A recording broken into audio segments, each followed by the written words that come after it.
성경 말씀 같이 읽도록 하시겠습니다. 오늘 우리에게 주신 은혜의 말씀은 시편 25편 말씀입니다. 구약 성경 시편 25편 1절 말씀부터 마지막 22절까지 함께 말씀을 읽도록 하시겠습니다. 구약 성경 시편 25편 구약 성경 819페이지에 있습니다. 시편 25편 우리 영상으로 예배드리는 것도 같이 읽겠습니다. 다 같이 읽겠습니다. 시작. 여호와여 나의 영혼이 주를 우러러 보나이다. 나의 하나님이여 내가 주께 의지하여 싸우니 나를 부끄럽지 않게 하시고 나의 원수들이 나를 이겨 계가를 부르지 못하게 하소서. 주를 바라는 자들은 수치를 당하지 아니하려니와 까닭 없이 속이는 자들은 수치를 당하리이다. 여호와여 주의 도를 내게 보이시고 주의 길을 내게 가르치소서. 주의 진리로 나를 지도하시고 교훈하소서. 주는 내 구원의 하나님이시니 내가 종일 주를 기다리나이다. 여호와여 주의 긍휼하심과 인자심이 영원부터 있었사오니 주여 이것들을 기억하옵소서. 여호와여 내 젊은 시절의 죄와 허물을 기억하지 마시고 주의 인자심을 따라 주께서 나를 기억하시되 주의 선하심으로 하옵소서. 여호와는 선하시고 정직하시니 그러므로 그의 도로 죄인들을 교훈하시리로다. 온유한 자를 정의로 지도하시며 온유한 자에게 그의 도를 가르치시리로다. 여호와의 모든 길은 그의 언약과 증거를 지키는 자에게 인자와 진리로다. 여호와여 나의 죄악이 크오니 주의 이름으로 말미암아 사하소서. 여호와를 경외하는 자 누구냐? 그가 택할 길을 그에게 가르치시리로다. 그의 영혼은 평안히 살고 그의 자손은 땅을 상속하리로다. 여호와의 친밀하심이 그를 경외하는 자들에게 있으며 그의 언약을 그들에게 보이시리로다. 내 눈이 항상 여호와를 바라보면 내 발을 그물에서 벗어나게 하실 것이미로다. 주여 나는 외롭고 괴로우니 내게 돌이키사 나에게 은혜를 베푸소서. 내 마음에 근심이 많사오니 나를 고난에서 끌어내소서. 나의 곤고와 환난을 보시고 내 모든 죄를 사하소서. 내 원수를 보소서. 그들의 수가 많고 나를 심히 미워하나이다. 내 영혼을 지켜 나를 구원하소서. 내가 주께 피하오니 수치를 당하지 않게 하소서. 내가 주를 바라오니 성실과 정직으로 나를 보호하소서. 하나님이여 이스라엘을 그 모든 환난에서 속량하소서. 아멘. 할렐루야. 오늘 이 시간에도 하나님이 우리 모두에게 은혜 주실 줄 믿습니다. 그동안 우리가 시편을 늘 강의해 왔는데 24편 말씀까지 강의하고 한 5주간에 걸쳐서 전도에 대한 말씀을 계속해서 드렸습니다. 우리가 이번에 꼭 전도 열매 맺고 또 개인적으로도 또 교회적으로도 사랑하는 가족을 비롯해서 형제들을 그리고 내 친한 이웃들과 친구들을 꼭 전도해서 이 해가 지나가기 전에 하나님께서 기뻐하는 열매 맺는 우리 교회가 되었으면 좋겠다는 그런 간절한 기대와 또 하나님의 역사하심이 있어서 말씀을 주시는 대로 전도에 대한 말씀을 계속해서 설교했는데 오늘부터 몇 주간은 그동안 해왔던 시편에 대한 말씀을 좀 전하고 그리고 또 마지막으로 전도에 대한 말씀을 전하려고 합니다. 그래서 오늘 이 시간에는 시편 25편 말씀 차례대로 전해왔는데 이 말씀을 통해서 주님의 음성을 듣고 은혜 받게 되기를 원합니다. 우리 한번 앞뒤 좌우에 있는 분과 인사를 나누실까요? 오늘도 참 잘하셨습니다. 은혜 받으세요. 우리는 행복한 하나님의 사람입니다. 다시 한번요. 한영원 전도 축제를 통해서 전도 열매 맺읍시다. 하나님이 역사하십니다. 네.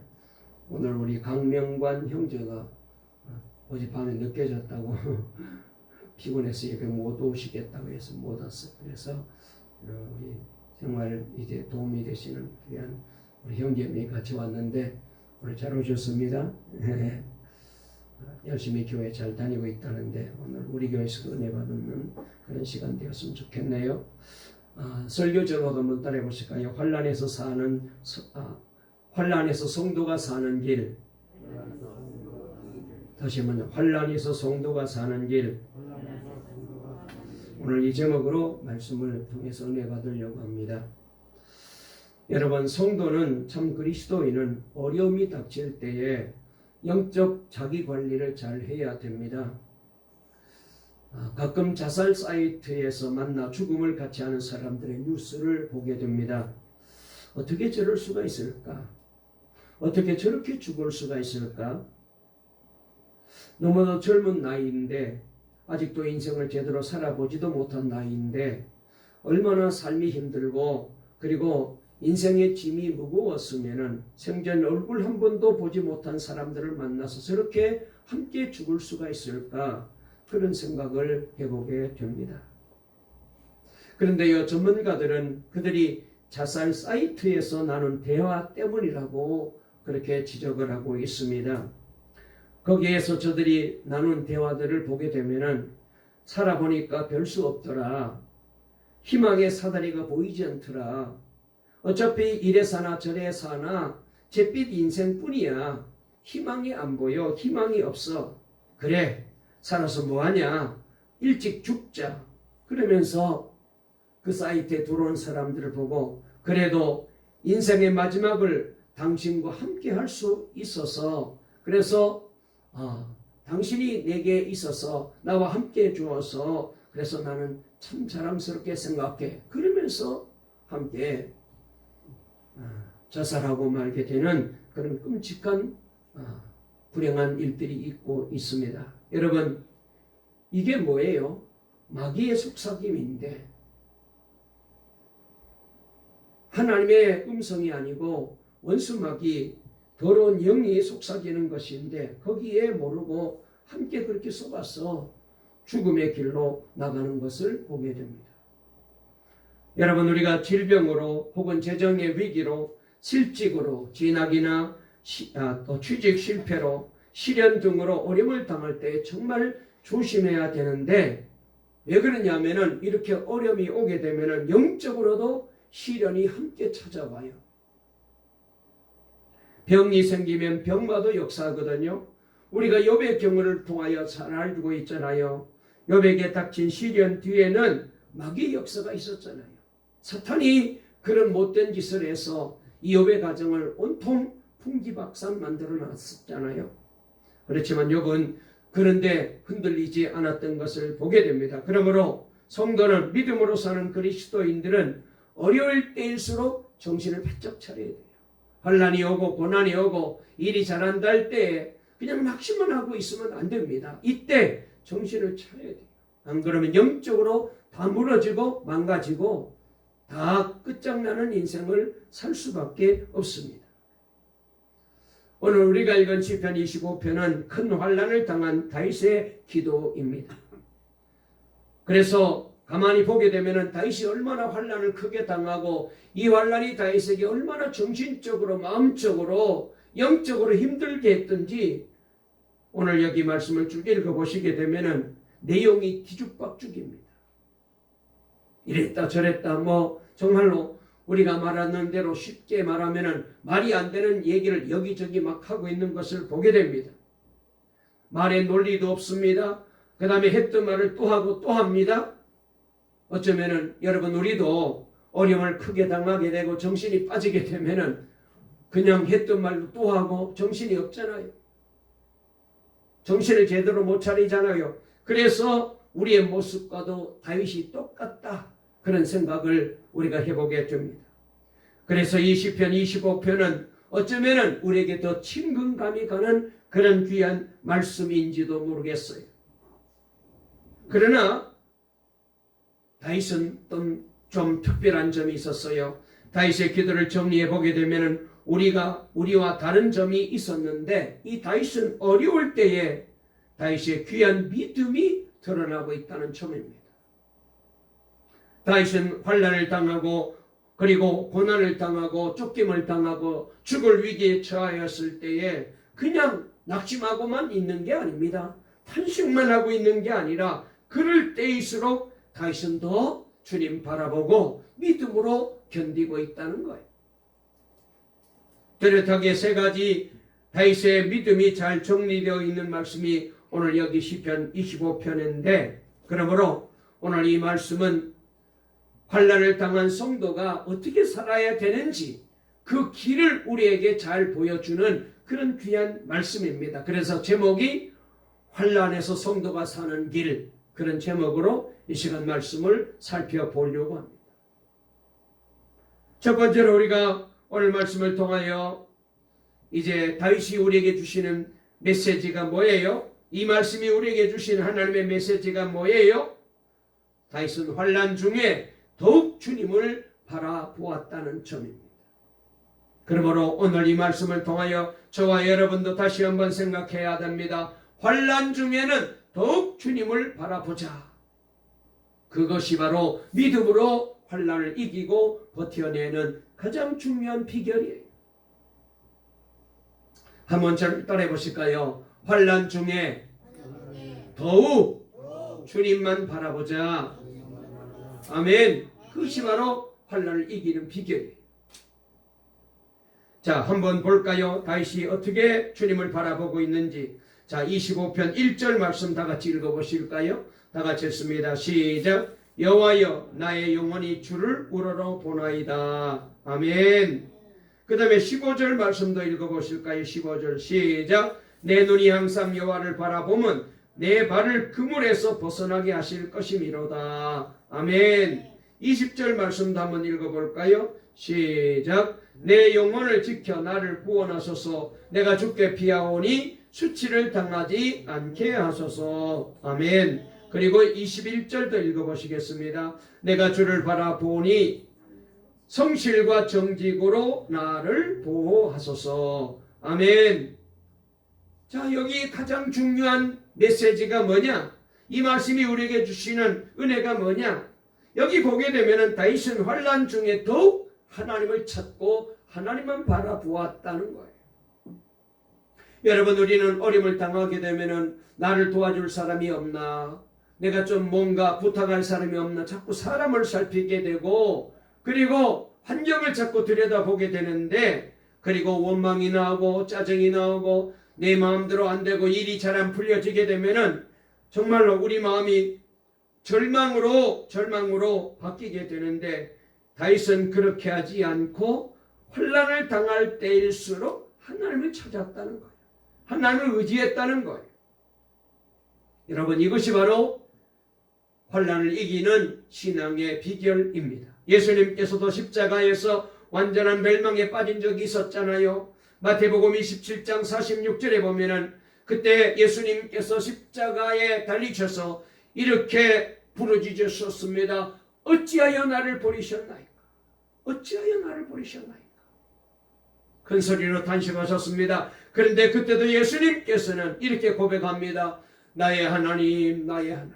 하나님을 찾았어요. 나의 아버지, 나의 아버지. 아버지를 찾았어요. 하나님을 불렀어요.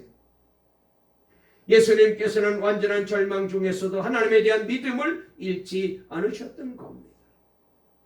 여러분, 눈으로 보면 하나님은 어디에도 안 계시잖아요. 그러나 믿음으로는 하나님은 분명히 계신 것을 우리는 알고 믿고 있습니다. 이것이 바로 환난을 이기는 길이에요.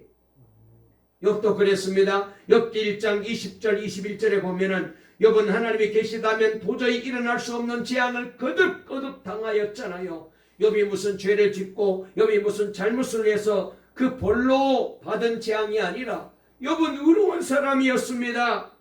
그런데도 재앙이 왔을 때에 보통 사람 같으면 낙심할 수밖에 없잖아요. 그런데 이때 욥은 머리를 땅에 대고 엎드려 하나님께 경배 드리면서 이렇게 고백합니다. 모태에서 빈손으로 태어났으니 죽을 때에도 빈손으로 돌아갈 것입니다.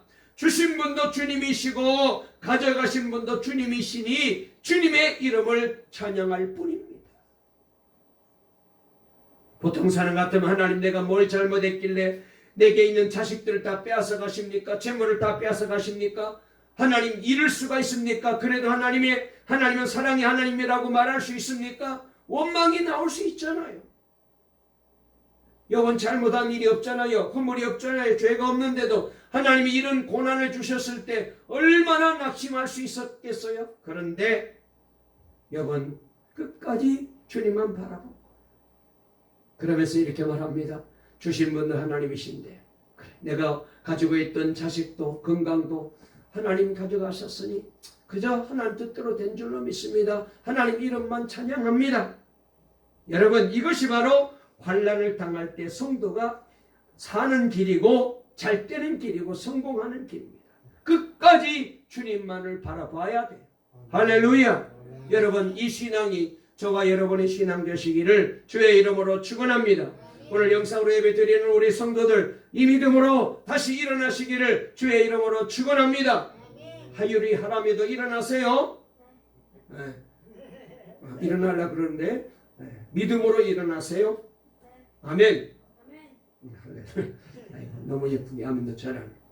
두 번째로 환난 중에 철저하게 회개하는 것이 다윗의 신앙이었어요. 자, 우리 다 같이 한번 말씀을 읽어보실까요? 7절 한번 읽어보시겠습니다. 7절 시작. 여호와여, 내 젊은 시절의 죄와 허물을 기억하지 마시고 주의 인자심을 따라 주께서 나를 기억하시되 주의 선하심으로 하옵소서. 아멘. 그 다음에 11절 읽어볼까요? 시작. 여호와여, 나의 죄악이 크오니 주의 이름으로 말미암아 사하소서. 아멘. 여러분, 성도는 환난을 당하면 즉시 자신을 살펴야 돼요. 내가 하나님 앞에 지은 죄가 뭘까? 내가 하나님 앞에 지은 범죄가 뭐지? 내가 모르고 지나갔던 죄가 뭐야? 내가 하나님으로부터 이런 이제 환난을 당하는데 내게 무슨 죄가 있나? 여러분, 내 자신을 살펴야 돼요. 그래야 살 길이 보여요.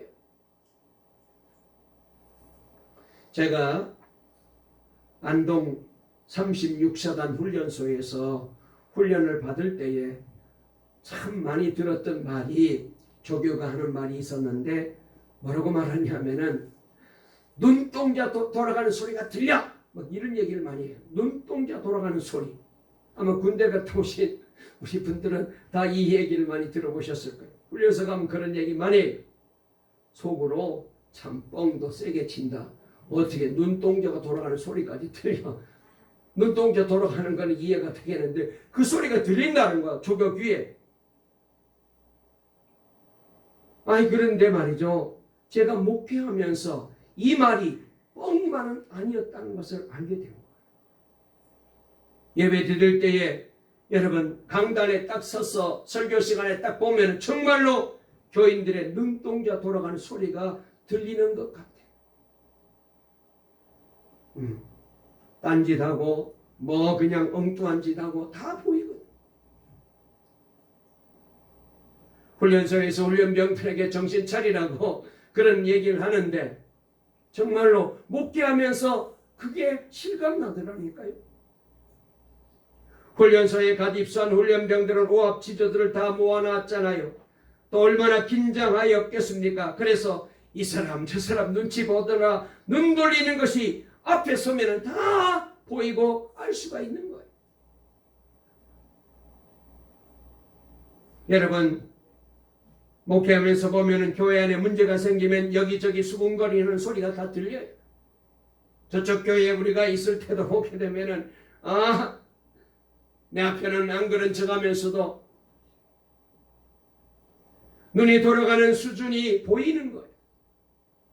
반대로 주님께 집중하는 훈련이 잘 된 교회는 그런 일이 있고 환난이 있고 어려움이 있게 되면은 괜찮아 이겨낼 수 있어, 우리는 얼마든지 잘할 수 있어, 응원하는 소리가 들리는데, 그런데 문제가 자꾸 생기면은 말이 많아지고 수군거리고 그렇게 되면은 여러분, 교회가 제대로 설 수 없죠. 주님이 여러분을 보실 때 어떻겠습니까? 눈동자 돌아가는 소리가 들린다. 다시 말해서 24시간 우리가 예수님만 바라보고 살아야 되는데 자꾸 사람 바라보고 뉴스 보고 문제 보고 환경 보고 사니 예수님께서 우리를 인도하실 수가 없는 거예요. 사실 하나님을 잘 믿던 다윗도 순간 세상을 바라보다가 시험에 빠진 적도 있었습니다. 믿음의 조상이라던 아브라함도 하나님으로부터 아들을 주실 것과 큰 민족의 조상이 되리라는 약속을 받았으나 세월이 많이 지나갔지만 아들이 없자 양자를 드려볼까 하기도 했고 사라의 몸이 아이를 낳을 수 없는 상태가 되자 몸종 하갈에게서 이스마엘을 낳기도 했었습니다. 그때 하나님이 어떻게 하셨느냐? 성경을 보면은 이렇게 이 아브라함이 자꾸 사람 바라보고 하나님 바라보지 않게 되니까 인간의 방법으로 뭔가 자꾸 하려고 하니까 그때 하나님께서 13년간 하나님이 아브라함에게 나타나지 않았어요. 여러분, 우리가 이 점을 봐야 돼요. 어려운 문제가 생기고 환난이 생길 때 내가 나서서 일할 수 있어요. 사람을 의지하고 내 방법, 내 재주로 문제를 해결하려고 할 수 있어요. 해결될 수 있어요. 중요한 건 하나님은 그때 없어요. 주님은 안 계셔요. 주님이 함께 하지 않아요.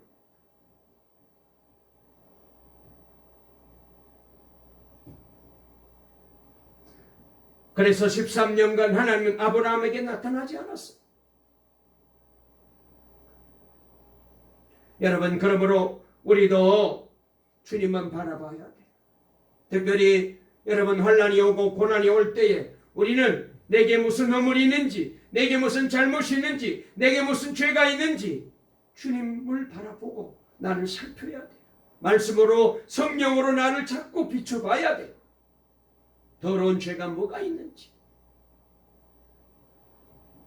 교회와 성도들이 열심을 내고 기도하고 전도하면 부흥도 오지만 이때 시험도 같이 온다는 것을 꼭 기억해야 돼요. 제가 목회하면서 보면 말이죠, 꼭 그래요. 정말로 잘 되는 것 같아서 좋아했는데 어느새 벌써 문제가 생기더라고요. 사탄이 꼭 역사해요. 그래서 우리는 늘 죄에 기웃거리는 태도를 단호히 버리고 주님을 바라보는 삶을 훈련해야 합니다. 우리는 죄에 대하여 단호한 태도를 가져야 돼요. 죄를 여러분 가볍게 생각하면 안 됩니다. 죄를 무섭게 생각해야 돼요. 아주 엄하게 생각해야 돼요. 정말로 티끌만한 그런 죄라도 무섭게 봐야 돼요. 우리는 이 죄를 쉽게 봐요. 별것 아니야, 회개하면 되지, 이렇게 자꾸 생각해요. 그렇게 되면은 하나님이 역사하지 않아요.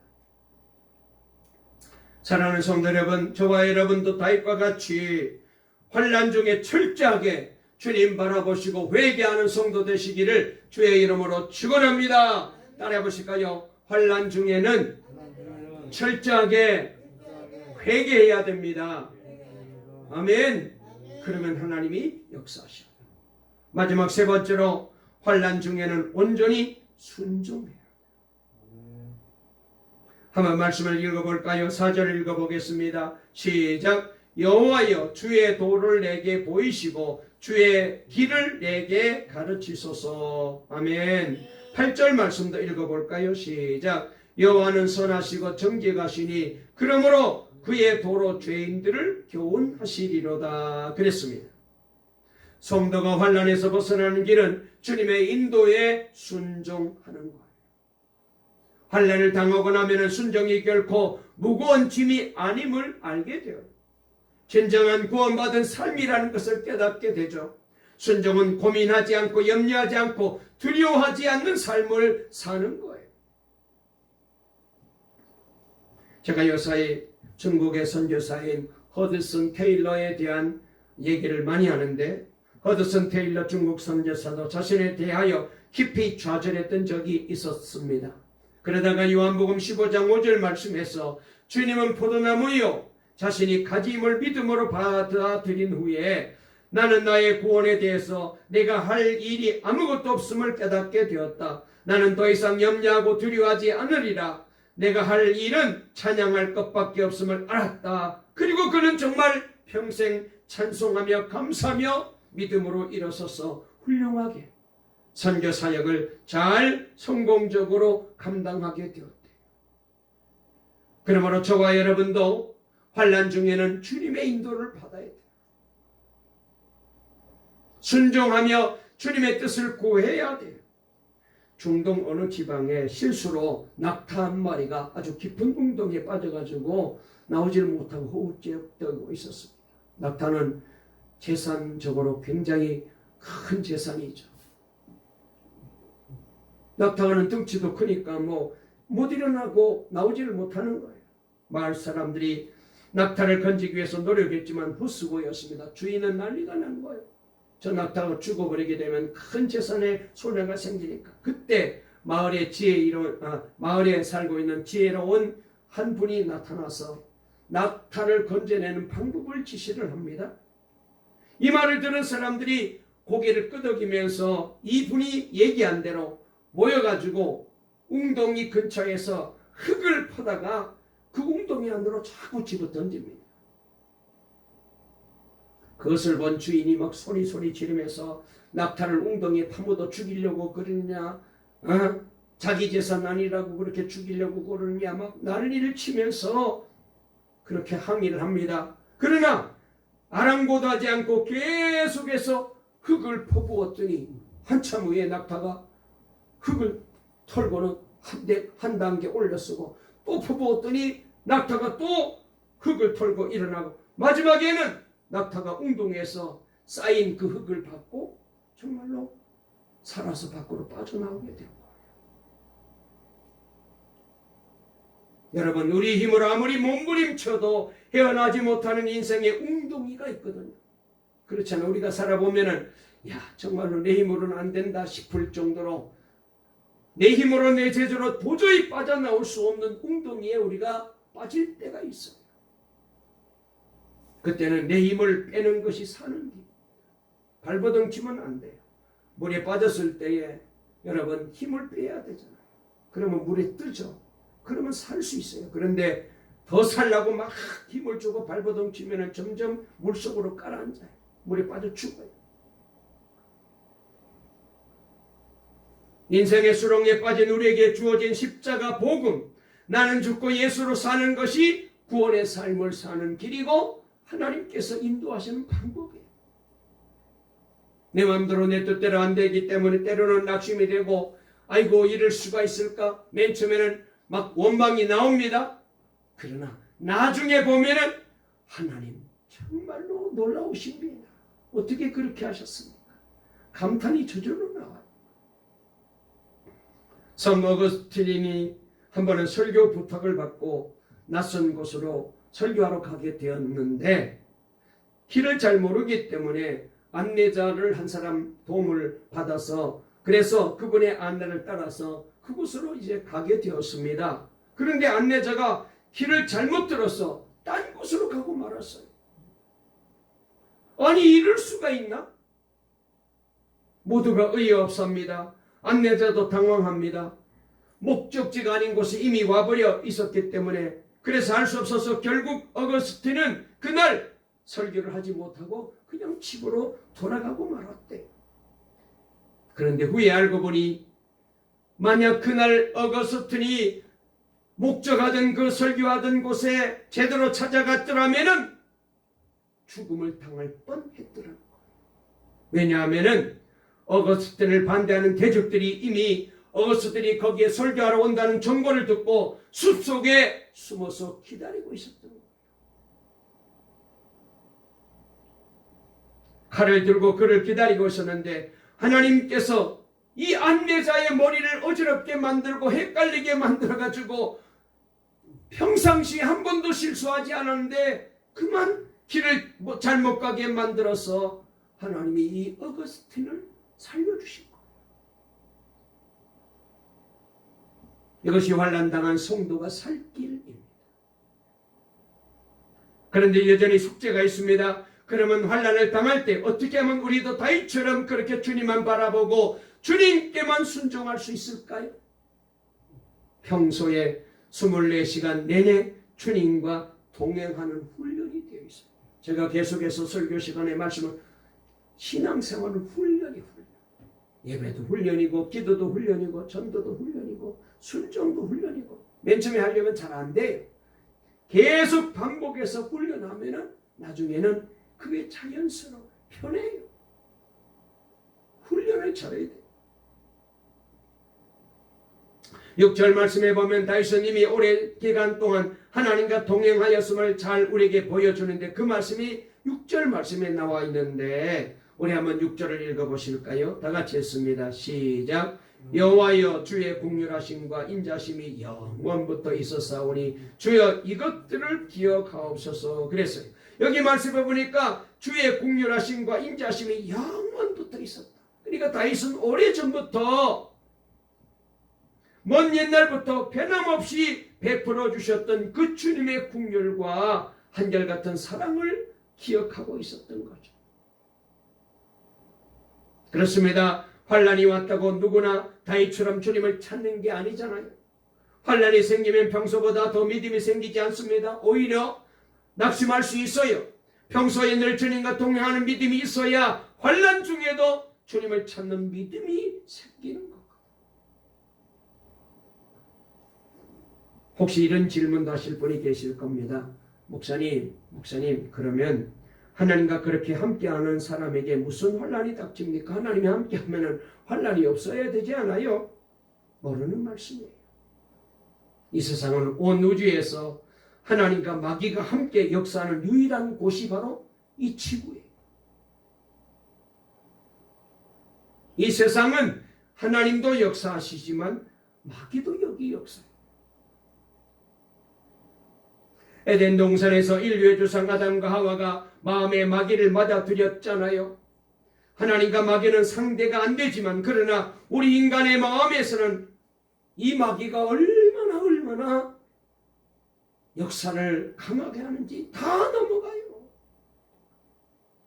마귀의 역사를 이길 수 있는 사람이 쉽게 이길 수 있는 사람 누가 있어요? 그렇게 믿음 좋은 사람도 그렇게 훌륭한 신앙인도 다 넘어져요. 그래서 인간이 사는 세상에는 마귀의 역사가 득세하고 있다는 걸 기억해야 돼요. 그래서 사람들에게 온갖 고통스러운 일이 벌어지고 있는 거잖아요. 하나님의 사람인 다윗조차도 육신의 죄에서 완전히 자유하지 못하여서 자신의 죄 때문에 괴로움을 고백했던 적이 있지 않습니까? 그러나 하나님과 동행하는 사람은 어떤 절망 중에도 하나님을 바라보고 주님을 경외하는 자에게 주님은 반드시 당신의 계획을 알려주십니다. 자, 14절 말씀을 보면은 그런 점을 우리가 알게 되는데요. 14절 한번 읽어보실까요? 다 같이 읽습니다. 시작. 여호와의 친밀하심이 그를 경외하는 자들에게 있으며 그의 언약을 그들에게 보이시리로다. 하나님과 친밀하게 되면은 하나님의 계획을 알 수 있어요. 주님은 누구와 의논하시느냐? 주님을 경외하는 자, 주님과 함께하는 사람에게. 여러분들은 중요한 일을 누구와 주로 의논하셔요? 어려운 일이 생기고 중요한 문제가 생겼을 때 주로 누구와 그 문제를 의논하십니까? 친한 사람입니다. 친한 사람에게 얘기하죠. 내가 지금 이런 어려움이 있는데, 내가 지금 이런 고민이 있는데 이거 어떻게 하면 좋을까? 친한 사람에게 얘기하고 마음이 통하는 사람에게 얘기하잖아요. 그러듯이 우리도 평소에 주님과 친해야 돼요. 그러려면 예수님과 더욱 친밀한 관계로 들어가야 돼요. 주님과 늘 함께하는 삶이 잘 되면은 어떤 환경이 있더라도 주님이 은혜 주시고 귀하게 쓰인다. 제가 로렌스라는 분에 대해서 여러 번 얘기한 적이 있는데 다시 말씀드릴까요? 17세기 로렌스라는 사람이 전쟁이 끝난 다음에 삶의 회의를 느끼고 이제는 내가 세상 저런 전쟁에 내 남은 인생을 내가 이제 보내지 않고 여생을 아름답고 보람있게 내가 살아야겠다. 어떻게 할까? 그러다가 수도원에 들어가서 살기로 마음의 결단을 했어요. 수도원에 갔더니 이 사람 뭐 아무런 재주도 없고 무슨 뭐 학벌도 없으니까 주방에서 일하라고 이 사람을 수도원 주방에서 일하는 사람으로 그렇게 거기서 일을 시켰습니다. 주방에서 밥 짓는 일 도와주고 설거지하고 그저 허드렛이라는 일에 이 일을 맡겨주신 거예요. 맨 처음에 원망이 컸습니다. 아니 내가 하나님의 말씀을 통하여 경건하게 살려고 수도원에 들어왔는데 겨우 설거지나 하고 나물이나 따듬고 있고 밥이나 만들고 짓고 있고 맨 처음에 원망이 나왔어요. 인생의 고상한 목적을 위한 수도원에 들어온 나에게 기껏 맡긴 일이 설거지란 말인가? 그러나 이분이 곧 그때 깨달았습니다. 하찮은 일상 가운데서도 함께 하시는 하나님을 이분이 깨달은 거예요. 설거지하는 가운데서도 함께 하시는 하나님, 내 삶 어느 구석에라도 함께 하시는 하나님, 그러면서 이분이 부엌에서 일하면서 하나님과 대화하기 시작합니다. 그리고 그 대화의 내용을 편지에 담아 수도 원장과 주고받았는데 바로 하나님의 임재 연습이라는 책이 이때 나오게 된 거예요. 그리고 로렌스 형제는 나중에 이 수도원에서 새로 수도원장을 뽑는 투표가 있었는데 만장일치로 24시간 주방에서 밥을 지으면서 설거지하면서 야채 다듬고 나물 무치면서 주님과 동행하는 수도원 역사상 최초로 주방장 출신 로렌스 형제가 수도원 원장으로 뽑히게 되었습니다.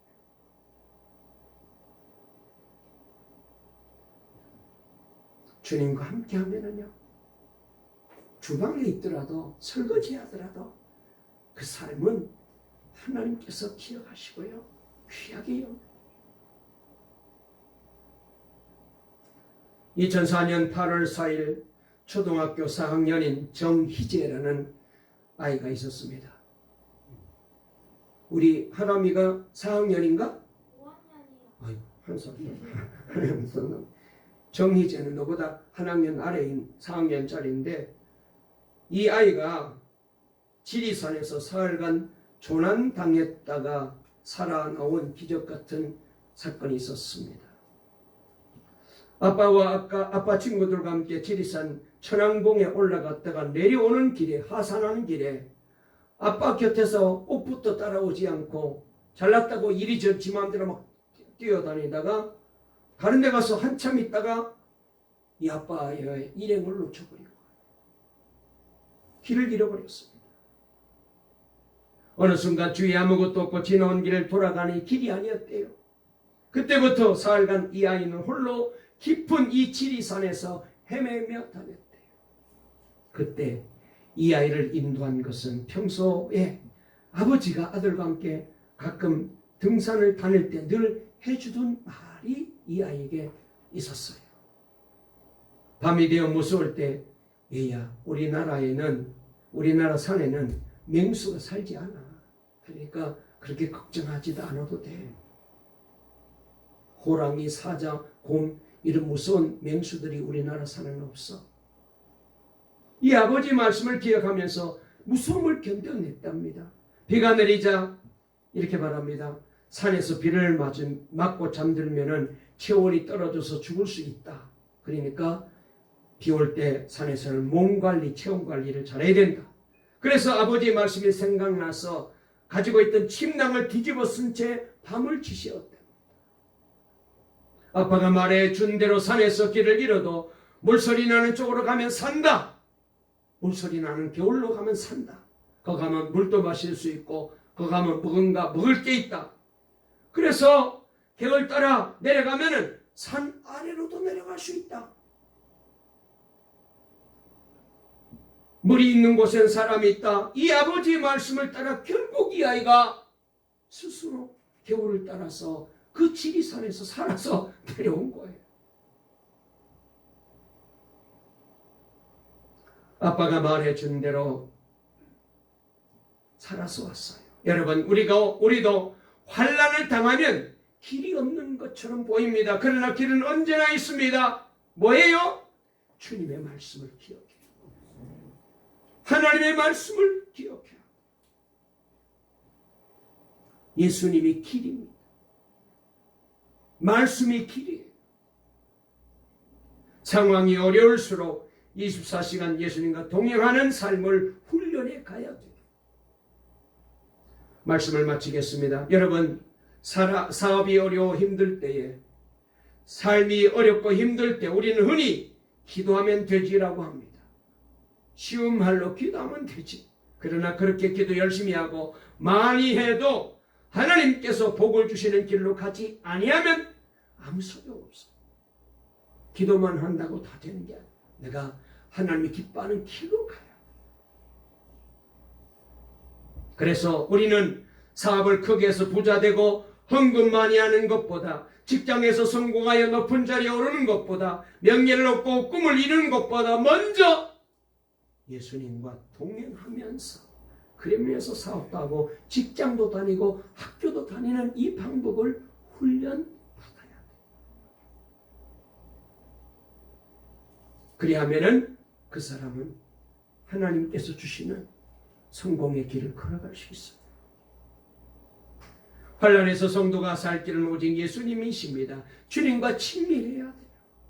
24시간 주님을 바라보시면서, 여러분, 우리 동광의 모든 성도들 환란에서, 모든 시험에서 승리하시는 분들이 되시고, 그래서 우리도 다윗과 같이 주님의 은혜를 찬송하고 노래하며 간증하는 복 있는 동광의 성도님들 다 되시기를 간절히 주의 이름으로 축원합니다. 축원합니다. 살아계신 하나님 아버지 감사합니다. 오늘도 저희들을 사랑해 주셔서 주님 앞에 나와 예배할 수 있도록 복 주시니 감사합니다. 그렇습니다. 우리도 다윗과 같이 날마다 주님과 동행하며 주님만 바라보게 도와주시옵소서. 우리도 살다 보면 환난을 당합니다. 환난 없는 인생이 누가 있겠습니까? 환난은 누구에게나 있습니다. 특별히 예수 믿는 그리스도인들에게는 사탄이 반드시 환난을 줍니다. 그럴 때에 우리는 주님 바라보게 도와주시고 주님과 동행하게 도와주시고 그리하여 환난을 이기게 해주시옵되 오늘 세 가지입니다. 주님 바라보게 도와주시고 회개하게 도와주시고 온전히 주의 말씀을 기억하며 순종하며 주님 말씀대로 걸어가면 하나님이 역사하실 줄 믿습니다. 이 은혜로 승리하시고 성공하시고 잘 되시고 복을 받아서 주님 앞에 영광 돌리고 주님을 간증하는 축복받은 우리 동광의 성도님들 다 되게 도와주실 줄 믿사옵고 예수님의 이름으로 간절히 기도 올리옵나이다. 아멘.